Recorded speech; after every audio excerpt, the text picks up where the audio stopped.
Suite par rapport à la petite vidéo sur les violences sexuelles faites dans le patinage artistique.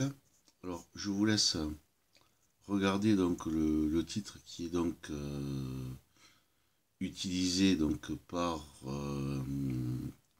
alors c'est Eurosport.fr qui le relaie. Mais bon, peut-être qu'ils reprennent d'autres titres, parce que c'était donc des articles de l'équipe et de l'Obs. Alors, ces violences sexuelles dans le patinage, Mara Sineanu attend des explications de la Fédération française de sport de glace. Alors, la ministre Roxana Maracineanu veut des explications du président de la Fédération des sports de glace, Didier Gaillaguet, notamment sur le maintien en club d'un entraîneur accusé d'agression sexuelle malgré des mesures à son encontre, a indiqué la ministre mercredi soir à l'AFP, l'agence France Presse. Roxana Maracineanu qui tape du poing sur la table. La ministre des Sports veut comprendre comment Didier Gaillaguet, président de la Fédération des sports de glace, a pu maintenir un entraîneur accusé d'agression sexuelle. Maracineanu va voir très prochainement rencontrer ce dernier qui devra lui expliquer comment cet individu a pu se retrouver dans l'écosystème.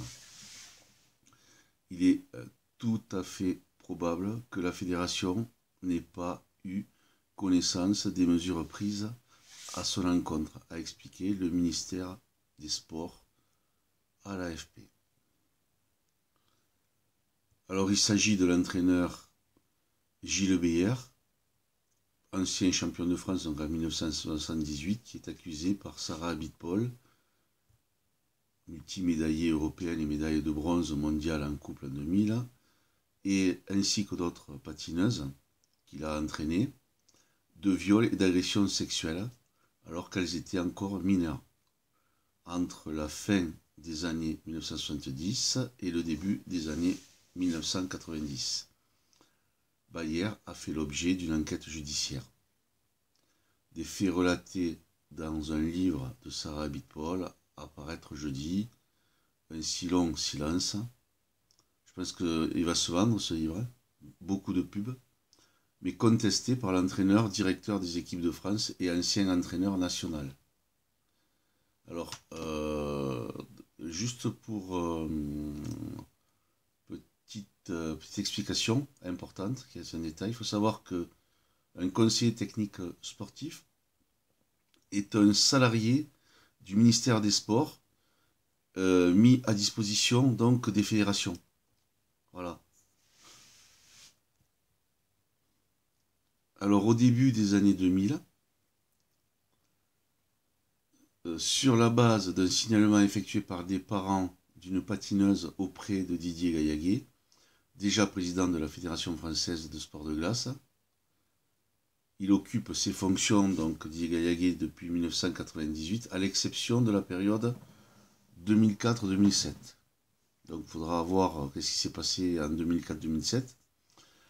Alors Beyer a fait l'objet d'une enquête judiciaire qui n'a pas abouti, puis d'une enquête administrative diligentée donc par le ministère des Sports, qui a, elle, conduit à mettre fin à ses fonctions de conseiller technique sportif le 31 mars 2001, selon les deux médias. Le ministre a confirmé à l'AFP qu'il a alors fait l'objet d'une mesure d'interdiction d'exercer auprès de mineurs depuis qu'il est sorti de l'effectif du ministère. L'enquête administrative établissant des comportements inappropriés mais pas d'agression sexuelle. Très problématique.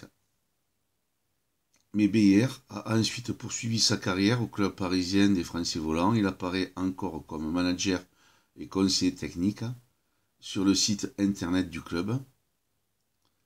et a effectué plusieurs mandats au bureau exécutif de la Fédération française de sport de glace jusqu'en 2018. C'est très problématique, a estimé sur RTL le secrétaire d'État à l'égalité femmes-hommes, Marlène Schiappa, en souhaitant une enquête et en soulignant que la justice s'est autosaisie dans l'affaire Maznev. Là, visiblement, il y a une espèce de réserve qui n'a jamais rien dit et qui accepte en sous-main des choses inacceptables. C'est à mon avis intolérable, a ajouté la ministre des Sports dans un entretien à l'équipe.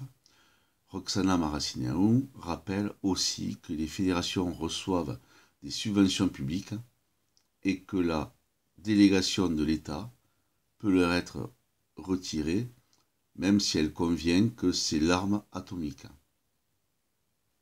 Voilà, donc ça confirme ce que je disais par rapport à tout à l'heure. Donc c'est que ces cadres techniques, conseillers techniques sportifs, sont des fonctionnaires en fait qui sont payés donc employés donc par le ministère de tutelle, donc à l'occurrence donc le ministère des Sports. Donc, je vais appeler le ministère des Sports parce que je sais qu'il a un autre nom. Avant c'était ministère de la jeunesse et des sports, et là c'est ministère des sports, et allez voir ce que c'est, quoi. Voilà. Donc bon, comme je le disais déjà tout à l'heure, beaucoup d'hypocrisie au travers de cette affaire. Maintenant, il faut quand même avoir de la prudence. Bon, c'est vrai que ce qui est accablant, donc c'est le nombre de témoignages donc contre cet entraîneur, voilà, donc qui se défend. Surtout qu'en ce moment, donc il y a des affaires qui éclatent et d'autres à côté qui sont étouffées. Voilà, donc si vous êtes intéressé, à vous de faire votre opinion. Voilà, la suite peut-être au prochain numéro ou peut-être pas de suite. Salut!